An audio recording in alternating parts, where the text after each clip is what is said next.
All right, the book of Esther. It's been 2 weeks since I taught, so let's hope it's like riding a bike. The book of Esther is going to teach us a lot of stuff. There's a lot of stuff in Esther. It's going to be hopefully an exciting and encouraging study. It's funny because this book doesn't have it's unusual because in the original version, no name, title, or pronoun for God appears. That's really unusual, right? You won't find that in Esther, but God is all over Esther. It's really funny for a book that has no mention of him, he is all over it. And that's part of what Esther is about, the sovereignty, his care for his people, especially the Jews. It's another attempt. We speak about it all the time, but when God has a calling on your life, you become an enemy to the enemy. When God calls you to something, it's like putting a red X on your back, which is good because the Spirit's there and he can handle everything. But again, through the book of Esther, we're going to see that the devil's trying to get rid of the Jews. That it's constant theme everywhere, and he won't ever make it. There'll be no king that reigns above God. And there's so much things in Esther. It's written to the people of Israel probably around 470 BC. Esther becomes queen in 479. Probably around 470 this book is written. Esther actually follows Nehemiah in the Bible, but it occurs about 30 years prior. So the timeline gets a bit weird if you think, well, Esther comes after Nehemiah. Well, it does in the Bible, but actually it goes back in time around 30 years prior to those recorded in Nehemiah. So remember that. Remember, it was Babylon and then Persia, right? Nebuchadnezzar got beat. It's Persia, and that's where this story is set, in the Persian Empire. Most of the action takes place in the king's winter palace in Susa, the Persian capital. And we'll read all about this king. The key verse is probably Esther 4:14. If you've heard anything about Esther, you've probably heard this verse. Let me read that. It says, if you keep quiet at a time like this, deliverance and relief for the Jews will arise from some other place, but you and your relatives will die. Who knows if perhaps you were made queen for such a time as this. You've heard that, right? If you've heard anything about Esther, that's a catch line, that's a phrase. If they had a Bible trivia, where's that from? Most people could guess that's from Esther. That's what we know about Esther. So let's dig in. Esther chapter 1. These events happened in the days of King Xerxes. That's 486 to 465 BC he reigns. He's also named, and I can't pronounce it, I tried to listen to it, Ahasuerus or whatever. He's also, it's right here. So if you want to know, you see on that Ahasuerus, Ahasuerus, him. He's also known as that. When you nail that word name, you can name him, but I'm going to call him Xerxes because that's what I'm more comfortable with. All right. They happened in the days of this king, and listen to it. This is really vital. Who reigned? Whenever you listen to that, whenever you understand that, who reigned, it's funny that the Bible says that because the king is reigning, but he never really reigns. Antichrist is going to reign, but he never really reigns. That naturally, that normally, that what you look at is this king has come into prominence. But what you'll find is God has put him into prominence. God has this plan, and God is going to use Esther and all of these people. And he's going to come against Haman. He's going to use Mordecai. He's going to do all of these things. And I find that funny that he thinks he's made it. And we should know by now. Look quickly, Acts chapter 12. I didn't make it far before switching Bible books, did I? But look at Acts chapter 12 and remember verse 20. We should know that pride comes before what? That any time someone thinks they've got this God complex and they're going to show the world who they are, guess what? It's going to fail. Antichrist is going to do the same thing. He's going to come and lead the world, so to speak, for 7 years. Verse 20 of Acts 12, Herod was very angry with the people of Tyre and Sidon. So they sent a delegation to make peace with him because their cities were dependent upon Herod's country for food. Whenever you become dependent on a government or anybody else but God, you've got a problem. As soon as they control the food, they start to control you. Thank God, God controls us. The delegates won the support of Blastus, Herod's personal assistant, verse 21 of Acts 12, and an appointment with Herod was granted. The day arrived. Herod put on his royal robe, sat on his throne, and made a speech to them. He thinks he's made it. He thinks he's it. The people gave him a great ovation, shouting. Listen to what they shout. It's the voice of a God, not of what? Not of a man. What should he have done at that point? He loves it. He takes the credit. He takes the accolades. He takes the glory. And look at what it says. And God knows his heart. God doesn't even give him much time to respond. Instantly, verse 23. An angel of the Lord, not the angel, but an angel of the Lord struck Herod with a sickness because he accepted the people's worship instead of giving the glory to God. He was consumed with worms, and he what? That's a pretty awful way to die, right? That shows you what pride does. Herod sat there. He took them.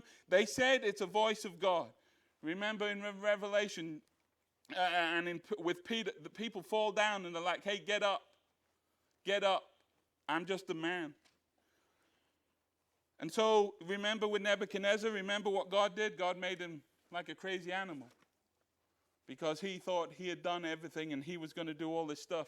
We know from all these stories in the Bible that when a king puts himself above God, God's a jealous God. Have no other gods before me. Worship me and me alone. God's pretty clear on that, right?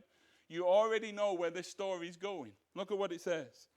He reigned over 127 provinces, stretching from India to Ethiopia. See, this is a problem. When we get somewhere in life, we struggle with pride, right? And I've said this before, but I think it bears repeating, that we are very susceptible to both swings. Like when life is really good and you're making it, pride can hurt you, right? I mean, if you became king over 100, that's a massive, from Ethiopia, Kush, and India. That's not a little bit of land, right? And catch what you have to do. You have to be cunning as a king. Indian people and Ethiopians are not the same. How do you keep that many different people happy? You have to be kind of sly. You have to be very political. And how does Antichrist have the whole world after him? Because remember, for the first 3.5 years, he'll let anyone worship anything until he doesn't. And so for 3.5 years, it's do as you please. And so he gets his following. And then 3.5 years in, it's like, whoa. And now the rules change from worship anything to worship nobody but me. And so to have that many provinces is power. And power corrupts. Absolute power corrupts absolutely, right?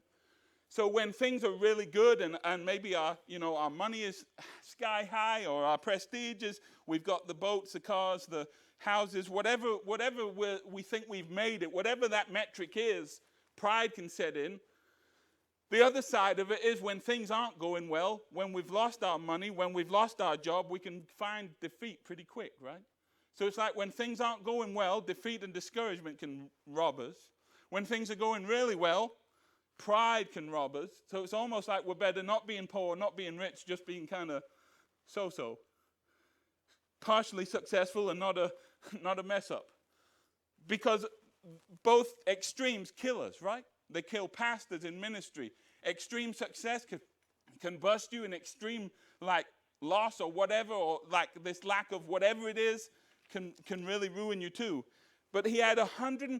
Now again, how did he get them? You could look at it and say he was politically savvy and all this, but God has ordained this. God has allowed. You know how many he has? He has 127 because God gave him 127. Now again, that doesn't mean God is blessing you. We've got to understand that.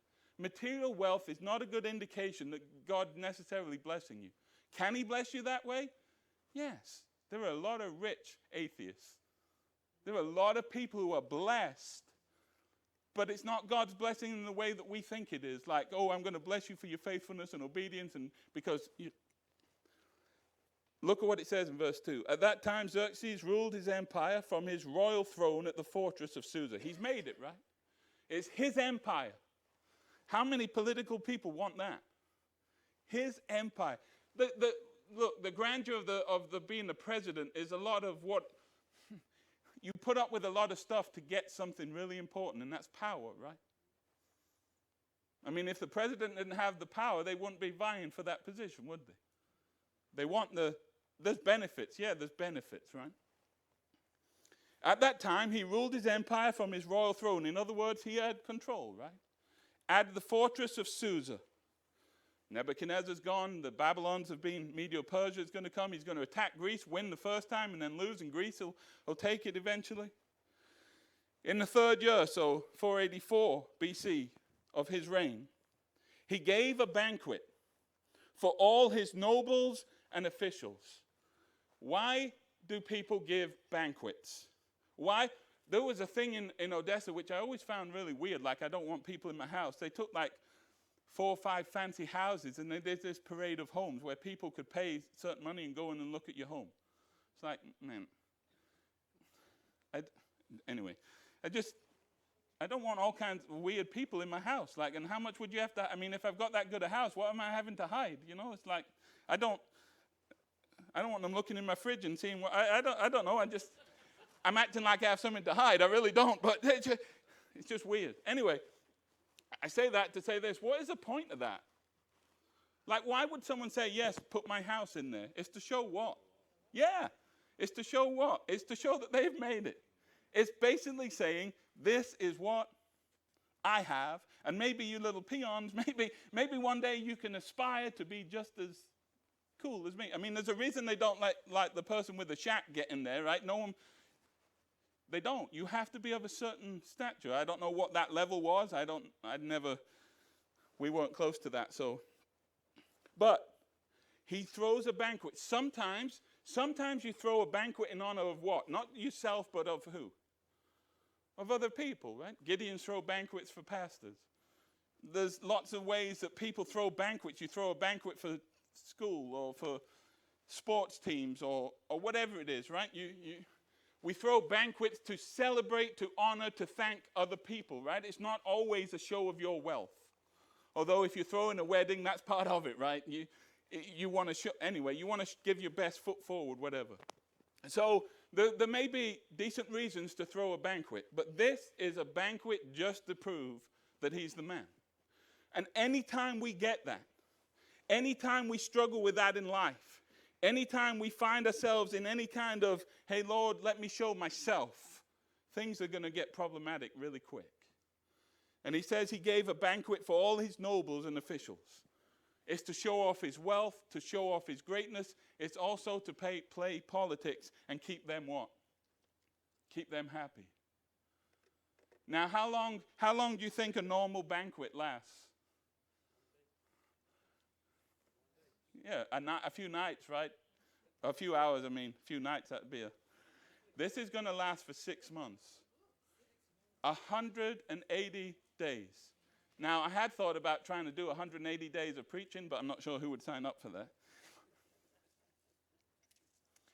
180 days. Now, catch that. He reigns over this. Do you see the arrogance in that? Not just from the state of, this is who I have, but he is so secure in his position that all his nobles, all his officials, all his military advisors are basically allowed to get drunk for 6 months. How confident do you have to be to throw that party? How confident do you have to be in your wealth? How confident do you have to be that wouldn't that be the ideal? Listen, when every noble and official and military person is wrapped up in that, wouldn't that be the time to attack? And yet there's this banquet, and you can read it. When you start to read it, you already know what's coming. It says, he gave a banquet for all his nobles and officials so that they would laud him. You can imagine if you'd said, I'm not going, I don't like you, what would happen, right? He invited, listen to this, he invited all the military officers of Persia and Media, the Medes and the Persians, as well as the princes and nobles of the provinces. Anybody with any kind of power was invited. Again, the arrogance of that, right? That would be like all of the American government having a party and just saying, we're good. Wouldn't that kind of mess you up a little? Where's the government? Where's the Senate? Where's the whatever? Oh, they're all partying. How long? 6 months. People freak out when Washington shuts down for a day. Sometimes they shut down because they can't agree. Imagine 6 months and like, we'll just, what can happen? Verse 4, the celebration lasted 180 days. Here we go. A tremendous display of the opulent wealth of his empire and the pomp and the splendor of his majesty. Read Revelation. All the honor, all the glory, all the majesty, all the authority to who? To the Lord. Whenever you start building your own kingdom, whenever you start worrying about your own splendor, whenever you're more worried about your opulence and your wealth and your pomp and circumstance more than you are God, you're headed for disaster. Before you even read this story, you should know where this is going. It's not going to say, and God was pleased and God blessed it and he just provided more booze for them. It's not going to say that, is it? He said, please extend it for 400 more days. This is awesome. And God's very long suffering. 180 days is, and again, how many people could throw a party for 180 days? And by the way, how exhausting would that be? Well, not for him, maybe. He didn't do anything, but. I mean, I love people and all, but 180 days of them, that might be a bit excessive. Huh? Did it take that many days for all 127 prophets to come in, or did all 127 come in at one time? That's a good question. That's a good question. I don't think it would take them 180 days, but I hadn't thought about that. It might be, they may have staggered them in, yeah. That's a good question. I'm not that good at geography. That's a good question. I don't think they had to wait that long. I mean, this was just, but that might be somewhat, I mean, they might, I get what you're saying. There's a mass wealth of, and they couldn't just fly the jet and get there, right?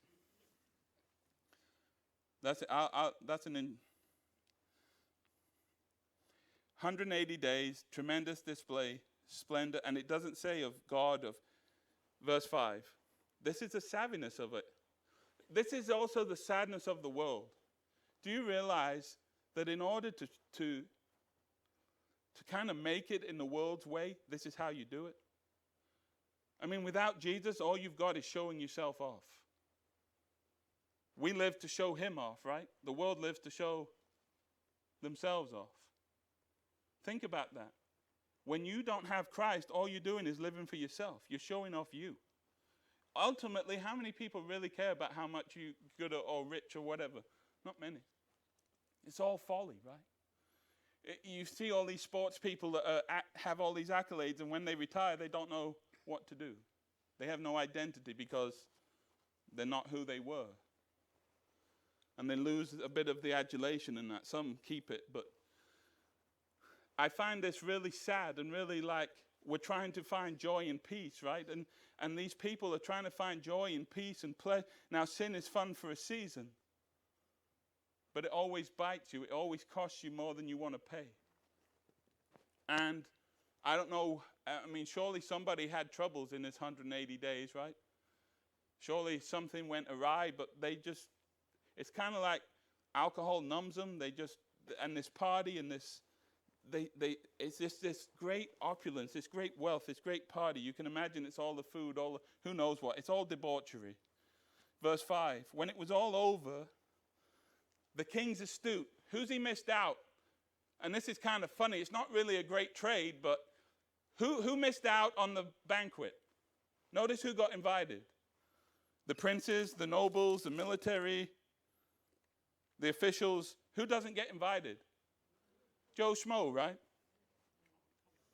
And if Joe Schmo look, it's like us. If we saw the government partying, what would most people want?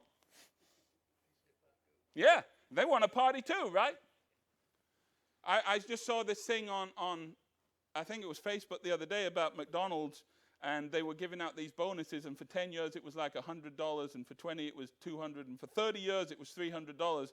Meanwhile, the CEO was making like $100 million or something. It's like, thanks, 30 years for $300.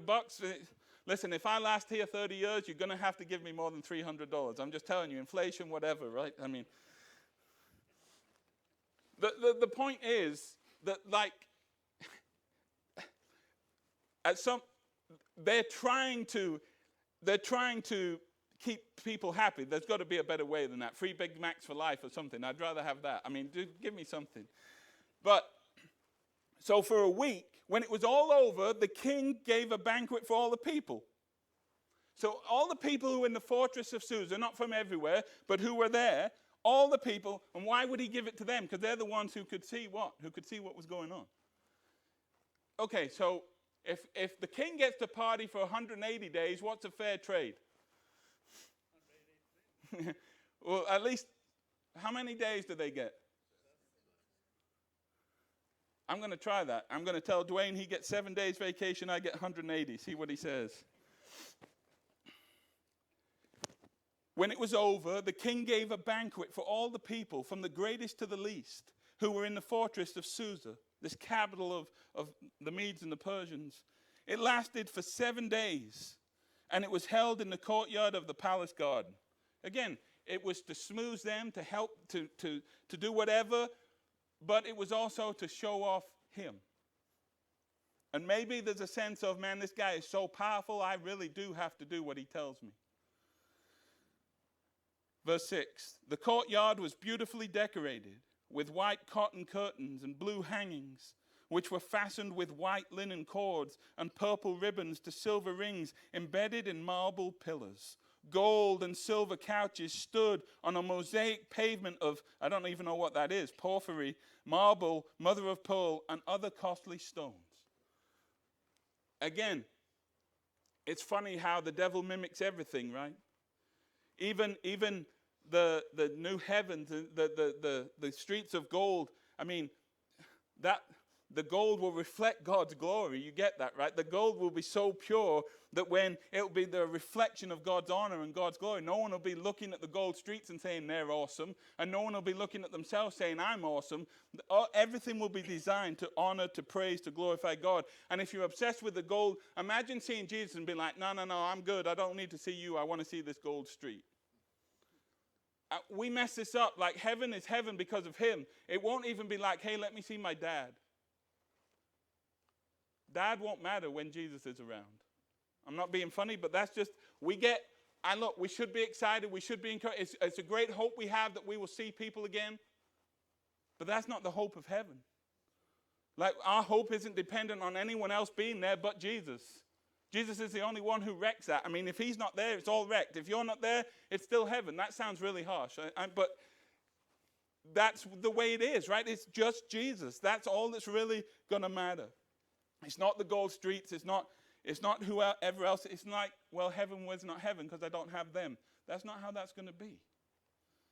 And he does all this. And again, this is all the world has to offer, right? And really, we look back at things and look, my dad was British to the core, prim and proper, like I'd have to have a hanky in my pocket here to overlap, like to even get away with this outfit probably. But there's a lot of pomp and circumstance that is it really worth it? Like some people have spent so much on the wedding and then they can't afford the next meal, right? It's kind of like, I look back and Tasha's dad at the start offered us X amount just to elope. I should have taken that. I mean, we spend all this money. He had a budget. We spent all of it. Don't tell me the budget because anyway. And then the next day you're like, hey, how much money do we have? It's like, well, that ornament we had on the table at the wedding doesn't seem so like fancy anymore. Like we probably should have. I know there's a balance. You don't want to. And you know where I spent all my money at? The food at the reception. That should shock nobody. That was the one thing I got charge of. So he has all this stuff and all this ribbon and all these marble pillars. How does that help your life? Verse 7. Drinks were served in golden goblets of many designs. And there was listen to this. There was an abundance of royal wine. His rule was, you don't have to, but whatever you want, do it. Drink as much as you want. Now, in what way would that ever be beneficial to people? Anywhere they say, drink whatever you want, there's an unlimited supply of booze, will there ever be no trouble there? I don't think you could put 50 people in a room, any 50 people, give them unlimited wine, and they'd be normal.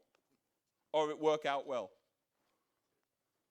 I mean, we're not going to try that.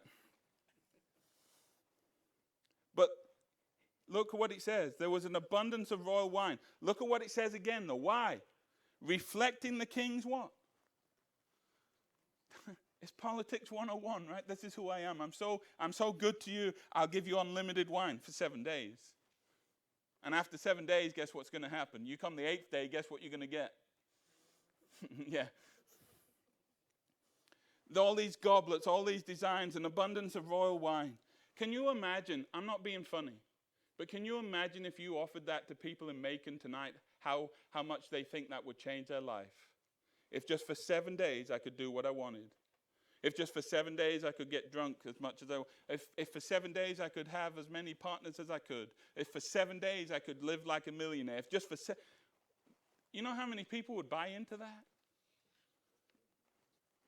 And for 7 days they live it up like they've got no issues.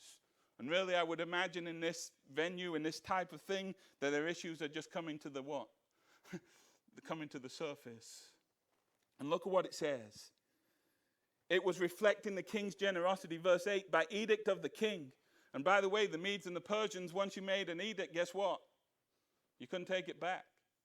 It was irrevocable. Once you say something, that's Daniel and all that. Once they've said it, they've said it. By edict of the king, no limits were placed on the drinking.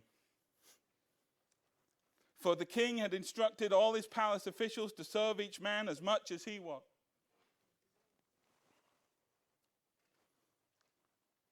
Sounds brilliant to some. I can't think of a place I'd less rather be. You know what's not fun? Being the sober one around a bunch of drunk people. Verse 9. Here we have this character that doesn't last very long. The king has a queen, Vashti. Guess what? Guess what her leading characteristic is? In his eyes. I don't think it's actually true. I think she's actually pretty smart and noble in lots of ways. But what's the key characteristic to Vashti? What do you know about her before we read it? Well, let's add, is she 800 pounds and ugly? I mean, that's what she's going to be. She's going to be beautiful. That's because he can have anybody he wants, and that's the worldly way of doing it, right? The problem with that is looks what? If you marry a queen because of her looks, what happens when her looks goes? You have to what? You have to trade out. And the problem is you're no spring chicken then, right? It's a good job they can't trade out the king because no one would want him either. But he gave, at the same time, his queen, Queen Vashti, gave a banquet for the women. This is what they did. This is why what he does goes against all the rules. They had a banquet for the women in the royal palace of King Xerxes. And so they're outside. They're in the courtyard. She's in the royal palace with the women throwing a banquet. Look at verse 10. On the 7th day, Shabbat, on the Sabbath. I didn't realize this until I watched someone. On the Sabbath day. The Sabbath day is a day of what? For the Jews, it's a day of rest. It's a day of proclamation of God. But on this day, on the 7th day of the feast, King Xerxes was in high spirits because of the wine. I think that's a nice way of saying he was hammered. He was in high spirits because of the wine. He told that, now this is really interesting, and I'm not making this stuff up. He told 7 eunuchs. Okay, what are eunuchs? This is where I'm glad there's no kids in here. What are eunuchs? They're either men that cannot, they don't have the correct, parts to function, or they're castrated, where you cut the testicles off. Why, listen, they castrated them. I'm not making this up. If you take the testicles off a man, what do you remove? I get that, right? What else do you remove? Okay, ability to reproduce, but what else? Let's not all act holy, like, come on. You what? Well, Pride maybe. Well, if they find out, yes. Well, their drive, right, there we go. It's the first time I've said sexual drive in a sermon. But yes, they lose that. So guess what? And some people would be eunuchs. Yeah, this is a wild one. Some people would be eunuchs to confirm how in support of the king they were. They were that, that's a pretty big step. I'm so loyal to you, I'm willing to do that. There isn't anyone alive I'm willing to do that for. Right? But that's what they did. And I'm not being funny. Who is the best people to take charge of the women, especially the attractive ones? Why?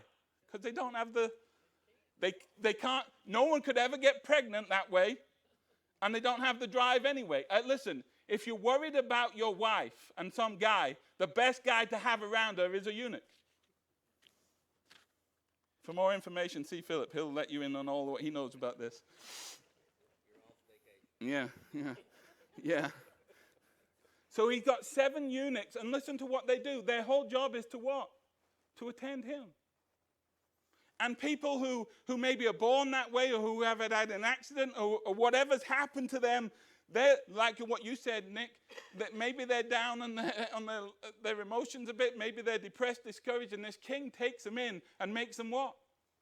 When you're an advisor to the king, you become somebody. You have power. Here, imagine today, and I'm not trying to be funny. Imagine if you offered men that. You have to get castrated, but you'll get lots of power. How many would take that? Now, some of the men are cringing like, no way.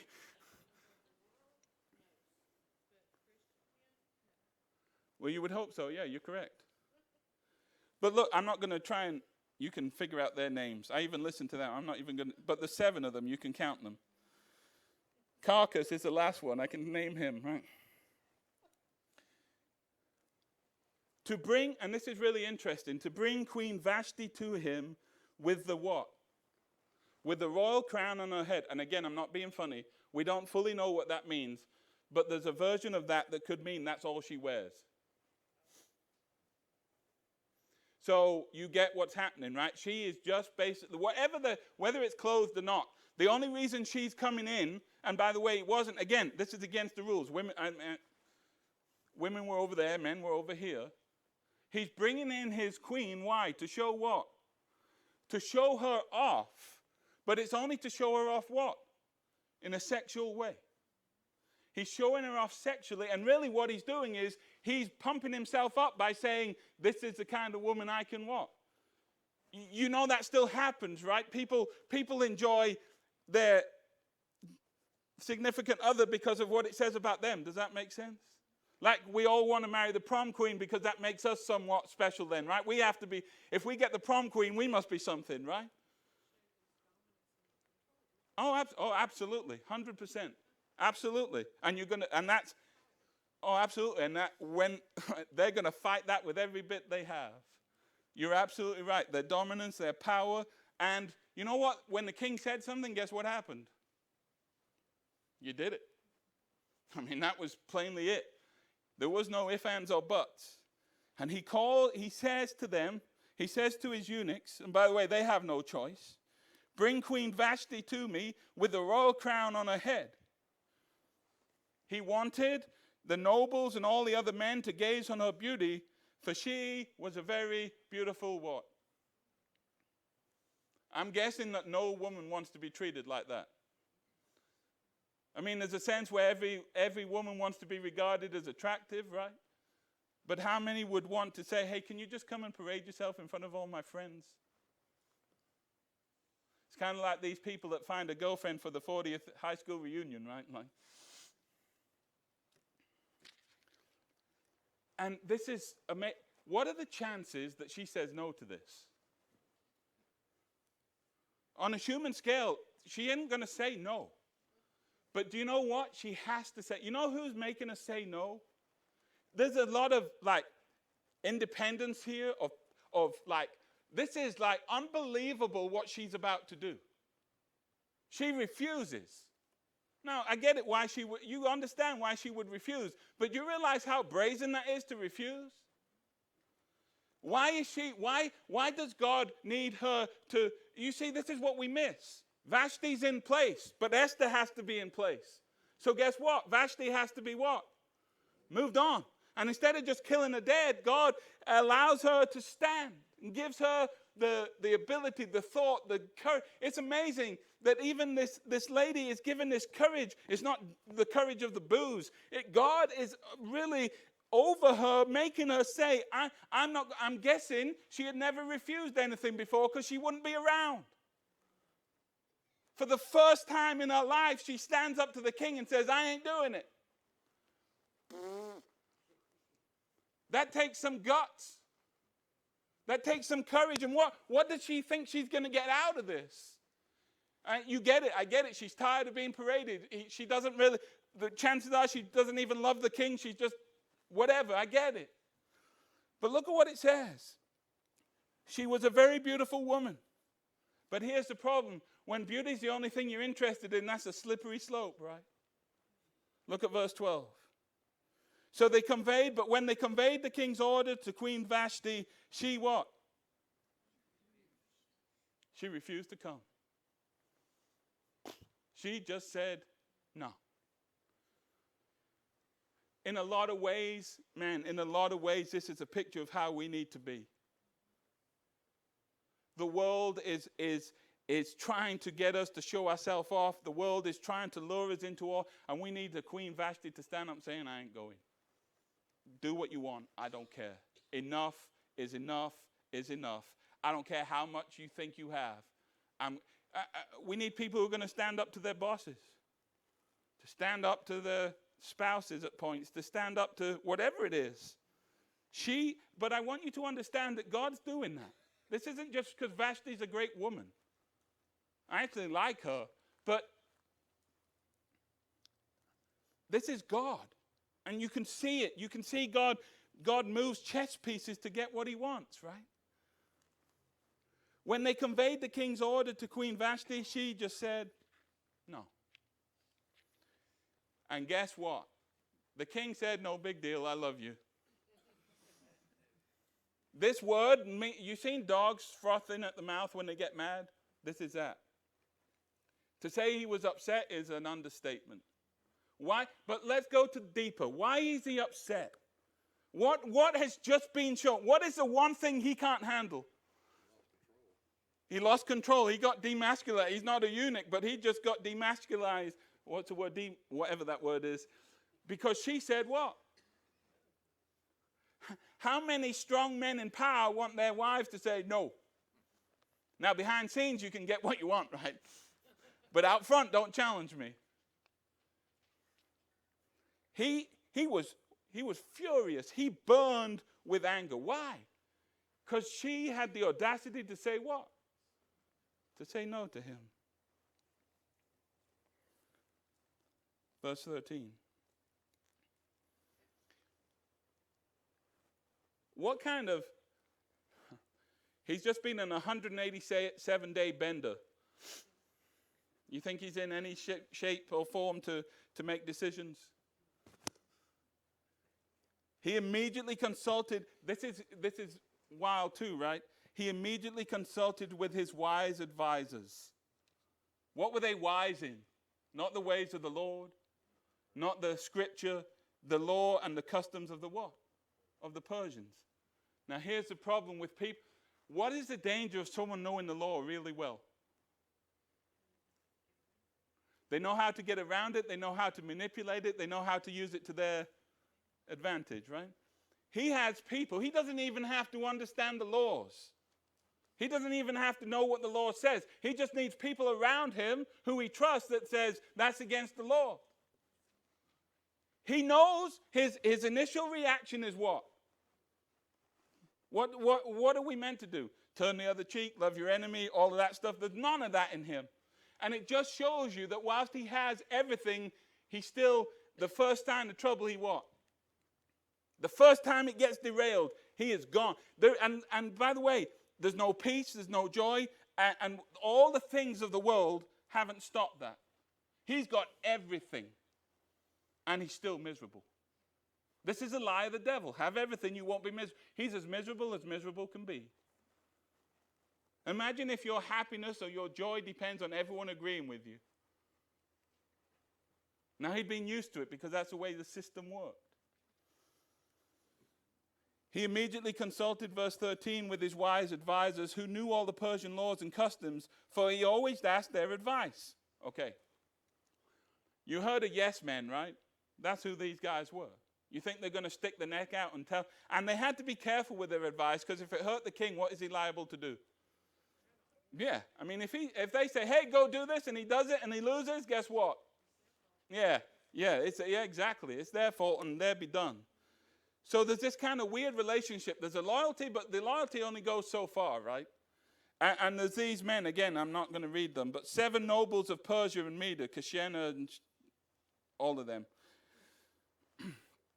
The 7 nobles of Persia and Media, they met with the king regularly. They met with the king. What did they get out of this? They held the highest positions in the empire. They had what? They had power. They had power. They were an advisor to the king. And when the king's like, hey, what should we do? That's a lot of power. He's not even making the decision. Sometimes they are. And 7 of them are looking out for their own what? They're looking out for their own interests. Verse 15, look at the question he asked. Not if. What must be done to Queen Vashti? The king demanded. We got to get her. We're not standing for this. I'm coming after her. What penalty does the law provide? It's weird, right? He wants to stick to the law, but he's got murder in his heart. I mean, he's angry, he's mad. And this is what Jesus says, right? He might as well have just been a murderer at this point, because that's what he is in his heart. That's the whole, if you've lusted after a woman, you're an adulterer. If you've got murder in your heart, then you're a murderer. He's gone. And all he can think about is revenge. All he can think about is, how do I get back at this person? And when you think about it, if vengeance is the Lord and you don't know the Lord, who is in charge of vengeance? You are. And that's not a very fun place to be, is it? What penalty does the law provide for a queen who refuses to obey the king's orders properly sent through his eunuchs? He's making the point. I did what I was meant to do. I sent an order through the eunuchs go to the queen, and the queen is meant to do what? Whatever I say. She's the one at fault. I did what I was meant to do. Verse 16. Memucan answered the king and his nobles. This guy stands up and he answers. Queen Vashti, listen to their mindset. And it's still so prevalent today. It's so prevalent in our world, in our culture. Queen Vashti has wronged not only the king, but also every noble and citizen throughout your empire. To your point, Chrissy, how has he hurt them? How has she hurt them? Why is Queen Vashti such a danger?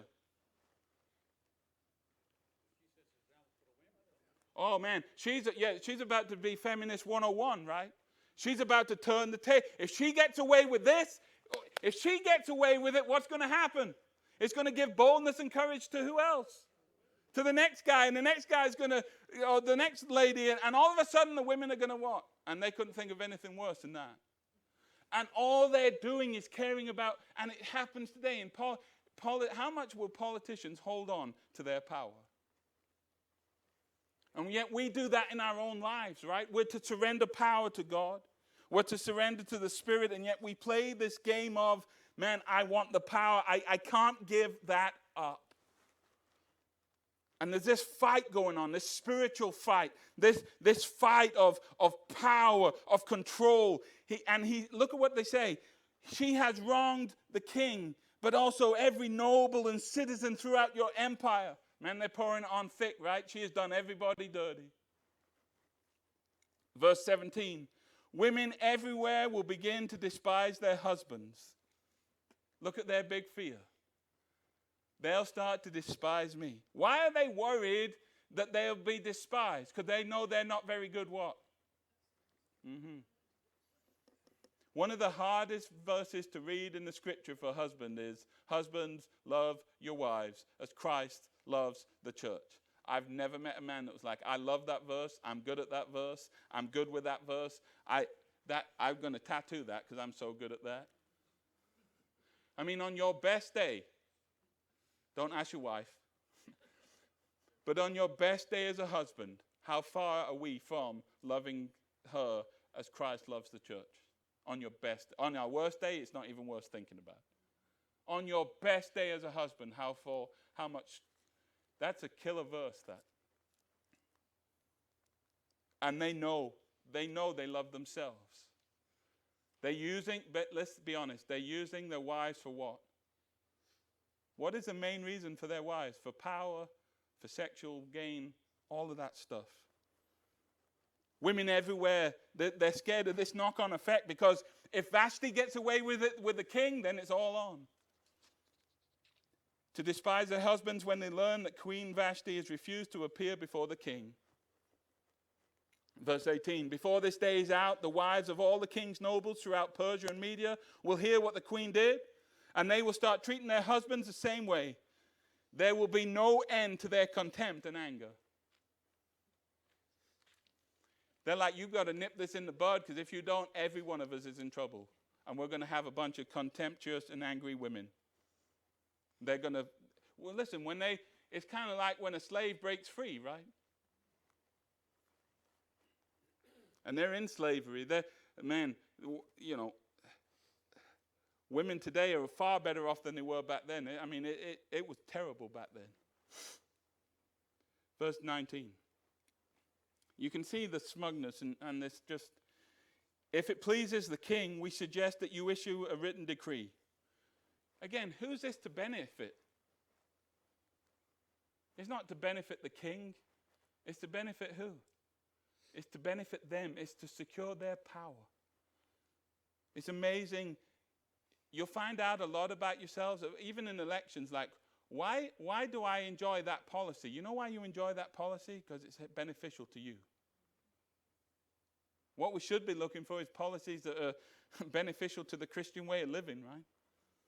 Let's just think about that. You know how hooked we are to our own?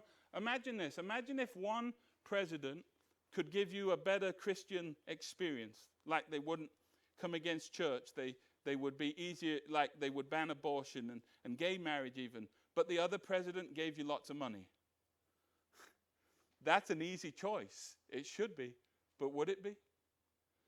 Think about that. An election that was between I could be rich or I could have a better time being holy.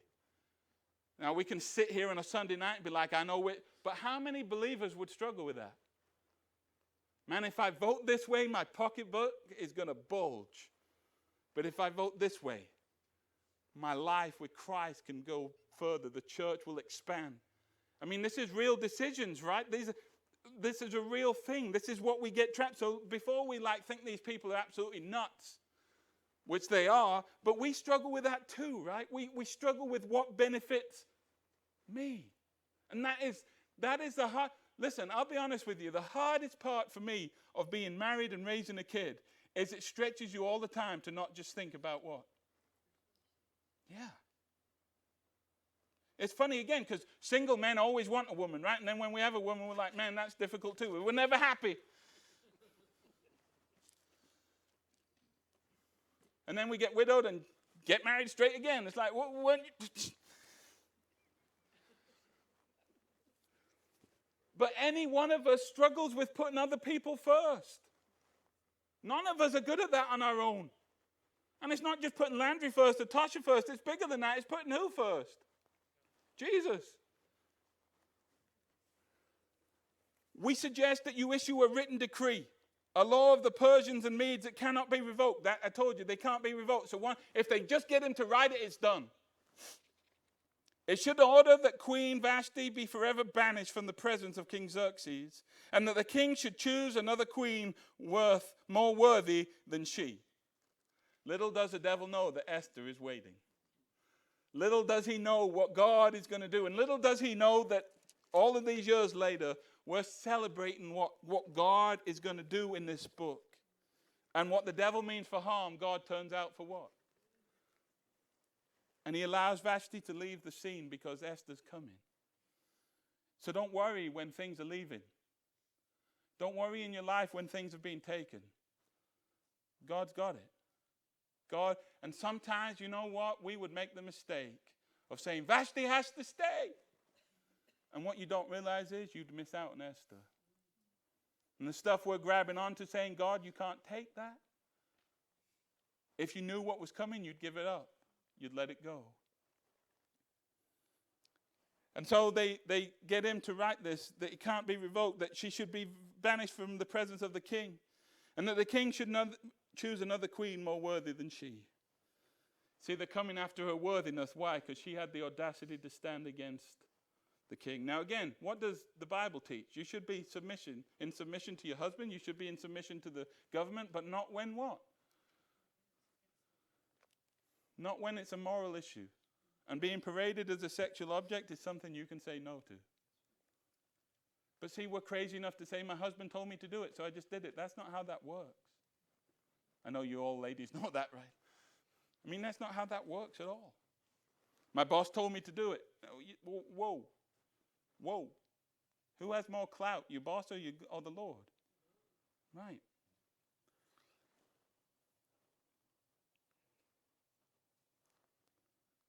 Verse 20. When this decree is published throughout the king's vast empire. Now think about the work this takes. They have to take this written note, they have to take this paper throughout what? All the provinces in all the languages. They have to write it in every language. They have to do, it's not an email, it's not a text message. It's carrier pigeon, it's a lot of work, right? When this decree is published throughout the king's vast empire, he's going to make sure that every province knows. Husbands everywhere, whatever their rank, will receive proper respect from their wives. Is that even true? How much is forced respect worth? That's one of my arguments about the Lord and election and all that. Forced love is no love. Right? Look at what they say. They'll receive proper respect from their wives. So lording it over them, being nasty, doing all this, that's not how you gain respect. How do you gain respect? By the women, yeah, well that's true. Wives, tell me, when is it that you respect your husband? Don't all get shy and silent now. Husbands, just turn your, what is it? Okay, which means what? Stop skirting the fence. You never do that. Just jump in. Come on.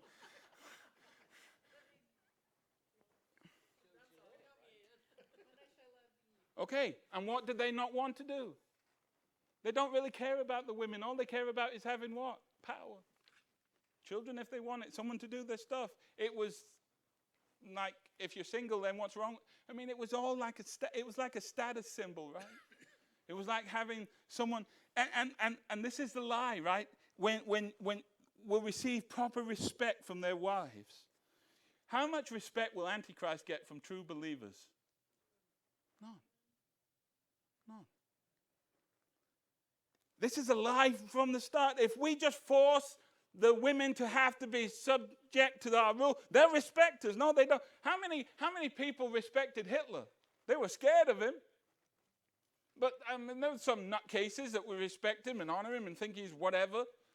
But your genuine, normal person doesn't respect Hitler. If someone says that today, that's a soundbite you don't want, right? Oh, I respect Hitler. If that's a job interview, you're probably not getting that job, are you? Who's your hero? Hitler.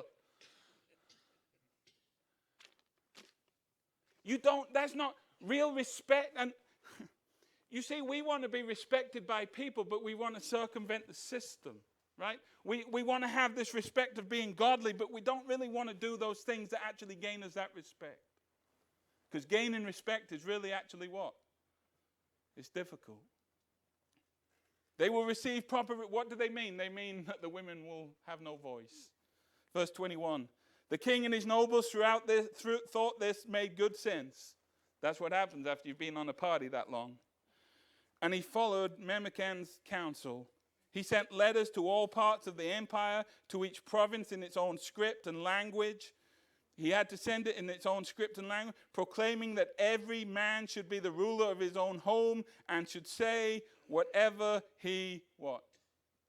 Pleases. Or speak in the language of his own people. Basically, look at what it says. Every man should be the ruler of his own home and should say whatever he pleases. Imagine saying that as a vow. How many women would say that at a wedding? You are the ruler of this house and do whatever you please and I'll just live with it.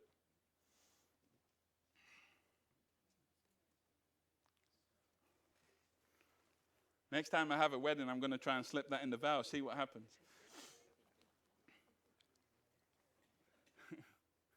Look, we'll get into this, but look at verse 1 of the next chapter. Someone read it. This is why you don't make life decisions when you're angry. How many of us have made a decision that we made in the spur of the moment because we were just ticked off? One of the hardest things to do sometimes is go home and take a breath. Sleep on it, right? And you know what you'll find? The thing that made you so mad, maybe the next day it subsided. Maybe there's times where you're not mad about that anymore. Maybe things have sorted themselves out, and so it's just naturally gone away. But look at what it says in verse 1. Xerxes' anger had subsided. He began thinking about Vashti and what she had done and the decree he had made. In other words, what did he say? Man, what did I just what? What did I do? Man, we can look at our lives, and when we've tried to do our own thing, when we've tried to come against the Lord, when we've got so angry, how many times will we look back and say, what did I just do? All right, if we get to that spot, what did I just do? What should we do? If you look at your life and say, that was a colossal mistake. I was just angry. I was just upset. I got greedy for power. What is the one thing you need to do before the Lord? Yeah. Which means what? Not just saying sorry, but turning away from that, right? Never going back to that. Maybe going back to those people what could he have done? Now he's made that decree, he's got himself in a mess. He can't reverse it. But there's ways around that you can make up anyway. But he could at least go back and what? Yeah. You know what men aren't very good at? Thank you, Peggy. We find that so difficult. Tasha's way better at apologizing. Tasha apologizes first.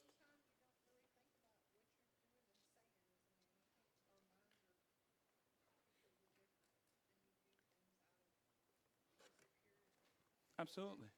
Absolutely. Yeah, that's a good word for it.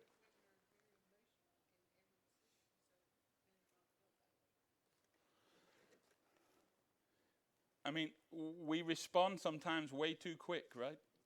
We respond and we got to step back. And even in the next verse, it says, when his anger had subsided, he started thinking about Vashti and what she had done. And in that moment, instead of repenting, he's just going to go and do what? He's going to go and find another queen, which kind of works out because God's got Esther right there. And there's so many moving parts to this, and God just... Does anyone have any questions, thoughts?